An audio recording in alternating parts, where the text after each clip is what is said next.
Adrenal fatigue, I think now is a term that most people are familiar with. I know patients ask me about this all the time. Do they have adrenal fatigue? What stage might they be in? And most importantly, what do you do about it?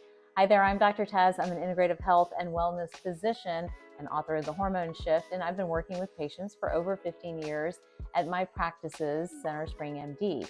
And here's one thing that I have come to accept after working with so many different types of people, men and women, by the way. I think all of us, quite honestly, are in some stage of adrenal fatigue. Adrenal fatigue is really a term talking about cortisol dysfunction, meaning we get stressed, our cortisol levels go up, they are supposed to come back down because some stress is actually really good for us. But with chronic stress and repeated stress, cortisol levels stay elevated, leading to the different stages of adrenal fatigue. I talk a lot about adrenal fatigue in this particular video, check it out. But what I wanted to do today was really break down some life hacks for adrenal fatigue. You know, here's the thing, people will come into the practice with all kinds of diagnoses, right? Those diagnoses might be things as simple as I'm tired all the time, to I can't sleep, to I have ADD or ADHD or even OCD. And what many people don't understand or don't realize is that they're all tied up together. They're all tied up in this hormone cortisol and the inflammatory process and the sugar dysregulation that cortisol creates. So we want to be able to beat it and we want to be able to stay away from it.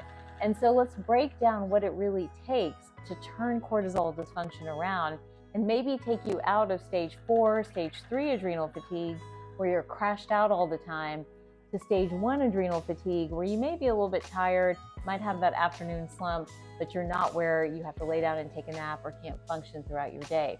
And the good news here is that we can turn it around, and little things make massive, massive amounts of difference. All right, let's start with rule number 1, or what I'm calling life hack number 1. And these are easy, you can do this.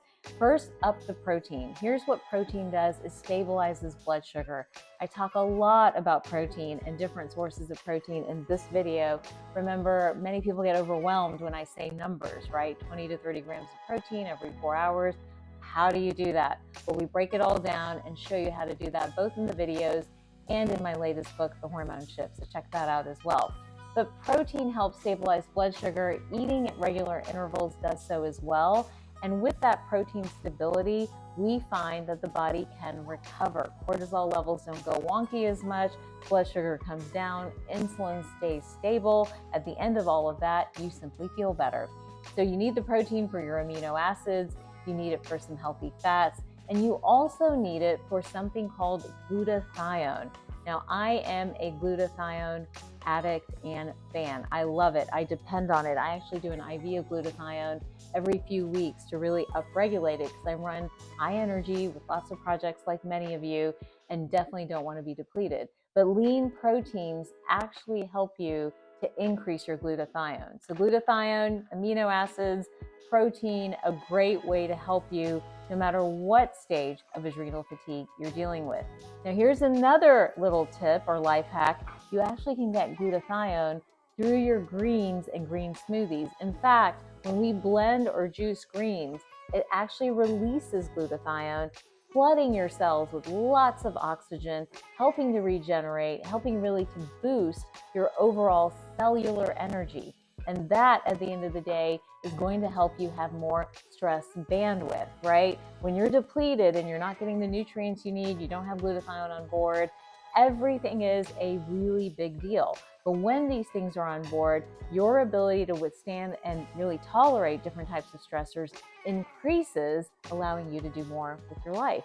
So I love bringing in a green smoothie, maybe every day, maybe every other day. I love it when you guys make it, and we have lots of recipes for green smoothies too. Check those out right here, because those are things that help upregulate glutathione, improve oxidative stress, and those are concepts we want to stay on top of when we're dealing with adrenal fatigue. Oxidative stress is something I think, or actually I wish more people would talk about, because it is a lot about how much oxygen is floating around in our body, and are we, barreling towards aging, or are we slowing it down by flooding our body with these things that really ultimately, at the end of the day, make a huge difference. All right, let's talk about one more life hack when it comes to adrenal fatigue and cortisol dysfunction, your nutrients. Nutrients matter. I'll probably go blue in my face talking about nutrients because it really irks me when I hear an expert or a physician say, oh my gosh, just eat healthy, you get what you need. It's simply not true. At the pace that we're all running at nowadays, along with genetic changes and SNPs like MTHFR and COMT and that whole alphabet soup, our bodies are chronically depleted of B vitamins. And so the B vitamins become very important in terms of managing and keeping adrenal fatigue at bay or improving it.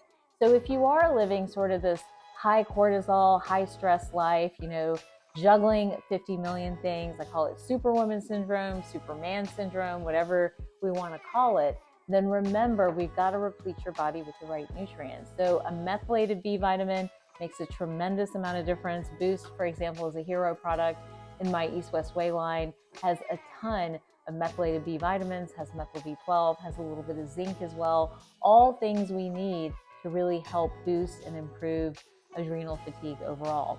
I think the last hack I'd probably mention and throw it in there, I don't have an example right here, but we've talked about it before, the whole family of adrenal adaptogens, right? They help us adapt to stress. So they help us with, stress levels are going up, cortisol is going up, really evening that out, or maybe even you're super down, bringing that cortisol level up to where, you're happy about life and you're functioning and you're excited.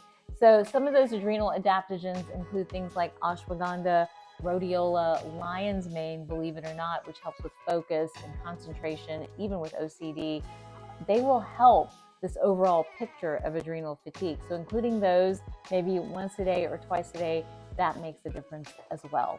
So if you're suffering from adrenal fatigue, you're not sure where to start, you simply know that you are stressed, you are anxious, you're not sleeping, and your ability to handle life stressors is shrinking. We know that that is due to a fundamental hormone shift in cortisol, but we know that there are things, life hacks, that you can do to turn all of that around.